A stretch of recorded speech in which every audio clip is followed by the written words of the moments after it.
നിങ്ങളുടെ favourite shows ഇനി ഒരിക്കലും മിസ്സാവില്ല. ഇപ്പോൾ C5 കാണും നിങ്ങളുടെ ഫേവറേറ്റ് ഷോ തികച്ചും സൗജന്യമായി.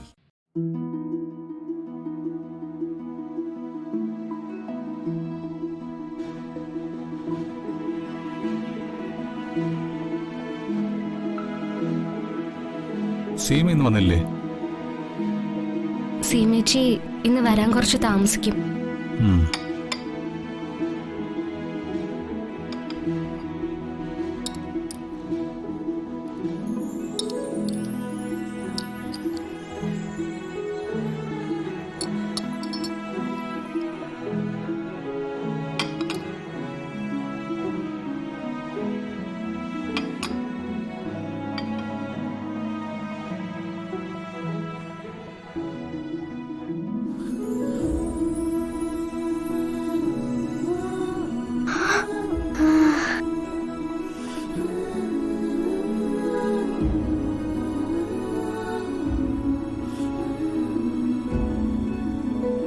സാമ്പാറിന്റെ മണമാണോ ഇത്?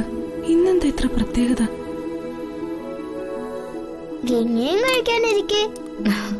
ഇന്ന് സീമേച്ചി ഇല്ലല്ലോ, ഞാൻ പിന്നെ കഴിച്ചോളാം. മാളു, നിങ്ങൾ കഴിക്കേ. അതെ, ഗംഗ കൂടി ഇരുന്നാൽ ഇടയ്ക്ക് എന്തെങ്കിലും അടുക്കളയിൽ നിന്ന് എടുക്കാൻ ഭക്ഷണത്തിന്റെ മുന്നിൽ നിന്ന് എഴുന്നേറ്റ് പോകേണ്ടി വരില്ലേ? അത് ശരിയല്ല, ഇതാ നല്ലത്. അതെ, നാത്തൂൻ പറഞ്ഞത് വളരെ ശരിയാ.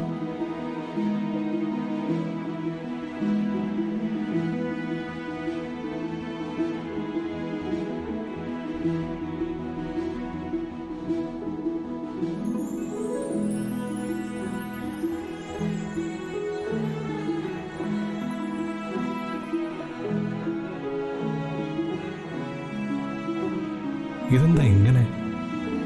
ഇതിന് ഗൗരി ഉണ്ടാക്കുന്ന അതേ രുചിയാണല്ലോ. അതെങ്ങനെ ഗംഗ ഉണ്ടാക്കിയപ്പോ വന്നു? ഗംഗയ്ക്ക് എങ്ങനെ ആ കൈപുണ്യം കിട്ടി? ആഹാരം എങ്ങനെയുണ്ട് മഹിയേട്ടാ? ആ, കുഴപ്പമില്ല.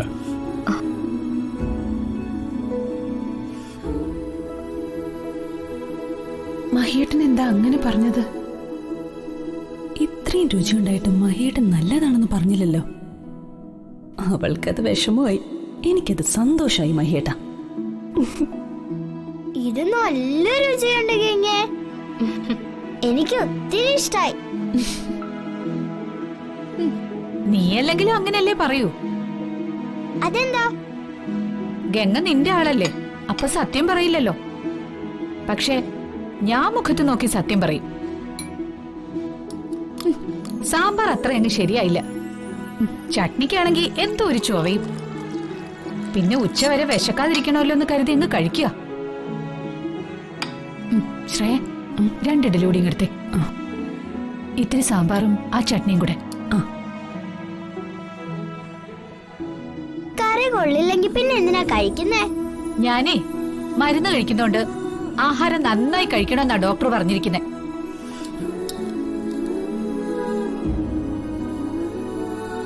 അതുകൊണ്ടേ ഇഡ്ഡലിയൊക്കെ ഞാൻ വെറുതെ വിഴുങ്ങുക.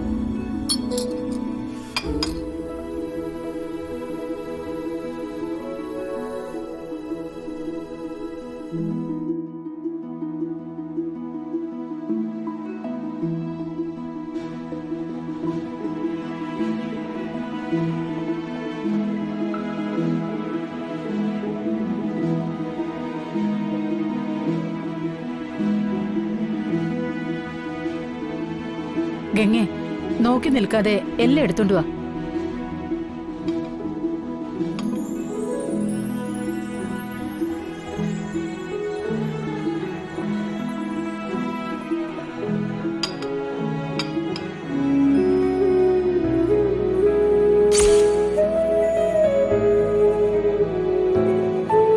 ഗംഗെ, ഗൗരി ചേച്ചി, പതുക്കെ. നീ വിഷമിക്കണ്ട, ആഹാരം എല്ലാവർക്കും ഇഷ്ടായി. പ്രത്യേകിച്ച് മഹിയേട്ടന് ഒത്തിരി ഇഷ്ടായി. ഇപ്പൊ തന്നെ 5 എണ്ണം കഴിച്ചു. എല്ലാവരും നിന്നെ വിഷമിപ്പിക്കാൻ നോണ പറയുന്നതാ. നീ അതൊന്നും കേട്ട് സങ്കടപ്പെടരുത്, സന്തോഷായിട്ടിരിക്കണം. ശരി ചേച്ചി. ഇവിടെ പൂജ നടത്തണമെന്ന് ഞാൻ പറഞ്ഞ അതാരും സമ്മതിക്കില്ല. പക്ഷെ പൂജ നടത്തിയേ പറ്റൂ. അല്ലെങ്കിൽ ശ്രേയ ഇനിയും മഹേട്ടനെ ശല്യം ചെയ്യും. അത് അനുവദിക്കാൻ പറ്റില്ല.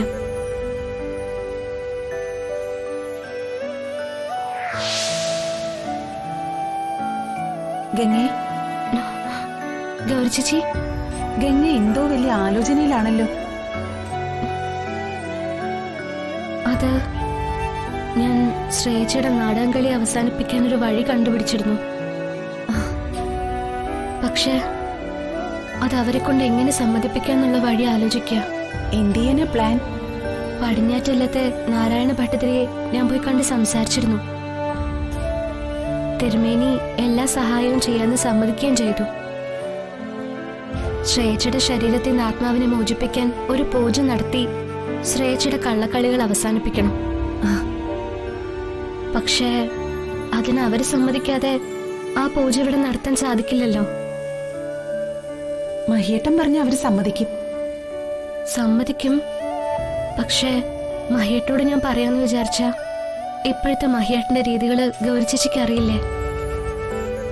എന്നോട് എന്തോ പിണക്കുള്ളതുപോലെ പെരുമാറുന്നത്. മാളുവിനെ കൊണ്ട് പറയിച്ചാലോ? മാളു പറഞ്ഞ മഹേട്ടൻ അനുസരിക്കും. അതിന്റെ കൂടെ ഞാനും പറയാം. എങ്കിൽ അങ്ങനെ ചെയ്തോ. ശരി ചേച്ചി.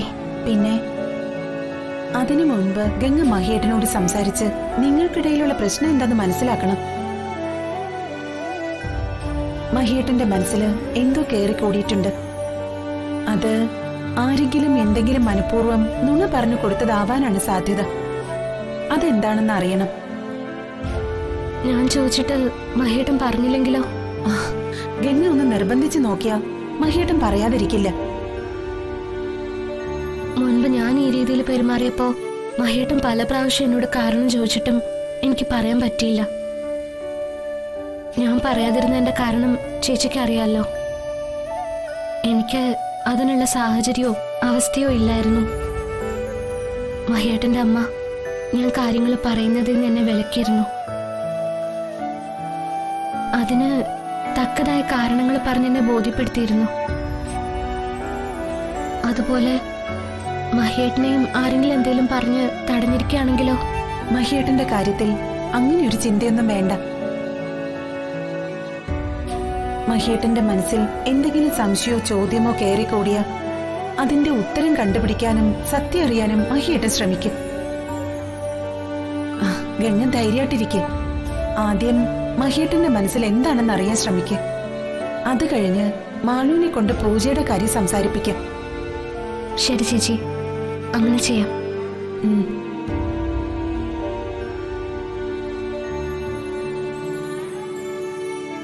ഡൗൺലോഡ് ചെയ്യൂ C5 ആപ്പ്. കാണൂ എല്ലാ എപ്പിസോഡുകളും സൗജന്യമായി.